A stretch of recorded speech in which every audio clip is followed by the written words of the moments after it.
Jason, how are you? I'm great, Nerida. How are you? Great. Thank you so much for inviting me here to the Grand Hyatt. So why is it called Collins Kitchen? Basically, it's because of Collins Street. Yeah. We're situated on Collins Street here at Grand Hyatt, Melbourne. Yeah. This is our sashimi bowl, so to speak. Incredible. And this actually changes every day. So sometimes we have oysters, prawns. And obviously you've got so many international guests that you need to cater for everybody. We do. And people can actually go up to the chefs and talk to the chefs and ask them how they're prepping their food and seeing them prep their food. Yes.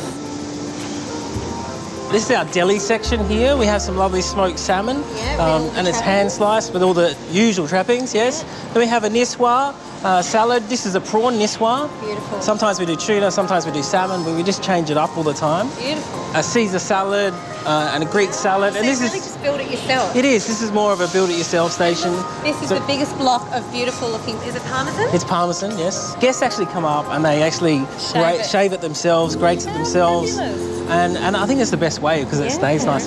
Now we have a fantastic Burkle machine. Wow. But the great thing about this is that when you slice with this big hand wheel, the meat is actually a lot more flavoursome and the flavour comes out. I'm going to get something special for you. Yay. It's a air-dried Wagyu. Air-dried Wagyu. And if you can see the marbling there, absolutely fantastic. I don't think I've had any of that before. Really? First time? I think this is the first time for me.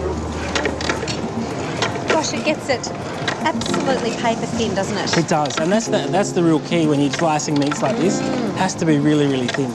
And you just look at that. Oh. Now, with this, if you leave this out for a little while, then you'll start to see it glisten. And as the room temperature, it'll actually start melting it. And the fat will start glistening, and then when you eat that, it just melts in your mouth. It's absolutely fantastic. Beautiful. So should I let it sit for a minute? Let it sit for a minute and then pop it in your mouth. Right. Beautiful flavour. And the flavour is just amazing and it's just released nicely. This is Chinese. We do some wok fried greens, which is bok choy and kai lan, a little bit of garlic, a little bit of sesame oil. It's fantastic. Our amazing Turbo Wok over there cooks everything in like 2 seconds flat. It's really amazing. But you really need, in Chinese cooking, you really need that high heat. My favourite of all, dim sum. It's one of my favourite sections too. And for lunch, dinner and breakfast, we have dim sum here. Oh, that's great. And we probably go through about 500 of dim sum a day. Basically a noodle boiler. So we'll do things like our wonton noodle soup or chicken noodle soup for breakfast. And we'll also do a congee from here. I love congee as well. It's a lovely roast duck. Yep, and you've got some char siu. We do have some char siu. We also have some soya chicken here. Yeah. And then a Hainanese chicken, which goes really well with a lovely sort of ginger and garlic rice. So we do an amazing 800-gram porterhouse steak. Gosh. Which is aged on a bone for 30 days. We also do a 1 kilo Wagyu ribeye, which is also aged on the bone, and it's absolutely fantastic. Yeah. Wood oven. And what we'll do from here is a lovely pizza. How pizza. Is this? Yeah, we'll just do a very basic, simple pizza with buffalo mozzarella and tomato. Classic. This is the technical part, and you just need to sort of slide it underneath. Oh, yeah. Then it goes straight into the wood oven.